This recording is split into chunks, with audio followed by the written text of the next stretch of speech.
नमस्कार दोस्तों, आइए आज हम आपको सुनाने वाले हैं चौथ माता की कहानी। कहानी सुनने से पहले आपको बताते हैं कि आखिर चौथ माता का व्रत महिलाएं क्यों करती है। कहा जाता है कि इस व्रत को करने से सुख समृद्धि प्राप्त होती है और पति की आयु लंबी होती है। यह व्रत प्रेम, तपस्या और समर्पण की पराकाष्ठा का प्रतीक है। साथ ही पति पत्नी के बीच का प्यार और निष्ठा भी बढ़ती है। तो आइए अब सुनते हैं चौथ माता की वह पावन और अद्भुत कथा। एक नगर में एक बूढ़ी माँ रहती थी। वह अपने बेटे की सलामती के लिए 12 महीनों की चौथ का व्रत करती थी। हर चौथ को पंसारी से थोड़ा सा गुड़ और घी लाकर 4 लड्डू बनाती, एक बेटे को देती, एक से पूजा करती, एक हथकार के लिए निकालती और एक चांद उगने पर खुद खा लेती थी। एक बार उसका बेटा ताई से मिलने गया। ताई ने वैसाखी चौथ का व्रत रखा था। ताई से पूछा, माँ तो 12 चौथ करती है। ताई बोली, तेरी माँ तेरी कमाई से माल खाने के लिए 12 चौथ करती है। तू परदेश जाए तो वह एक भी चौथ नहीं करेगी। लड़के को लगा ताई सच कह रही है। घर आकर माँ से कहा, मैं परदेश जा रहा हूँ, यहाँ तू मेरी कमाई खाने पीने में ही उड़ा देती है। माँ ने समझाकर रोकना चाहा, पर बेटा नहीं माना। माँ ने उसे साथ ले जाने के लिए चौथ माता के आंखें दी और कहा, मुसीबत में ये आंखें तेरी मदद करेंगे। वह आंखें लेकर रवाना हो गया। घूमते हुए एक नगर में पहुंचा।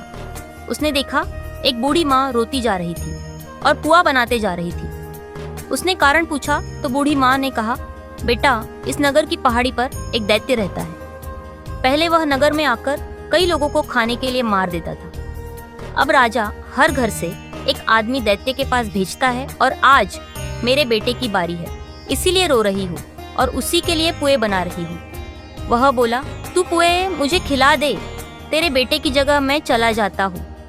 बूढ़ी माँ ने खीर पुए उसे खिला दिए। खा पीकर वह सो गया। रात को राजा के सैनिक आए तो बूढ़ी माँ ने उसे भेज दिया। दैत्य के सामने पहुँचने पर उसने चौथ माता के आंखें दैत्य की तरफ फेंक कर कहा, हे चौथ माता, यदि मेरी माँ मेरी सलामती के लिए व्रत करती है तो दैत्य का सिर कटकर गिर जाए। तुरंत दैत्य का सिर कट गया। लड़का वापस आ गया। राजा ने उसे उपहार देकर विदा किया। चलते हुए एक दूसरे राजा के नगर में पहुंचा। इस राज्य में आवा तभी पकता था जब एक इंसान की बलि दी जाती थी।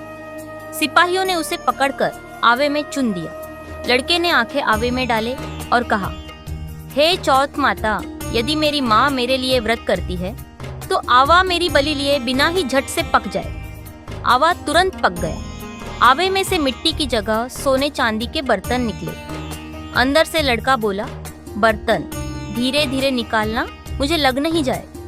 राजा ने उसे निकलवाया और पूछा, इस आवे से तुम बच कैसे गए? लड़के ने बताया कि उसकी माँ चौथ माता का व्रत करती है। व्रत के कारण ही वह बच पाया। राजा को विश्वास नहीं हुआ। उसने एक चांदी की सुराही मंगवाई और कहा कि सुराही की नली से निकलकर दिखाओ, तभी मुझे विश्वास होगा। लड़के ने चौथ माता को याद करके आंखें सुराही में डाले और कहा, मैं भंवरा बनूं, सुराही से निकलूं। लड़का भंवरा बनकर सुराही से निकल गया। राजा ने खुश होकर राजकुमारी की शादी उसके साथ करवाई और सभी लोगों को चौथ माता का व्रत करने को कहा। उसे माँ की याद आई।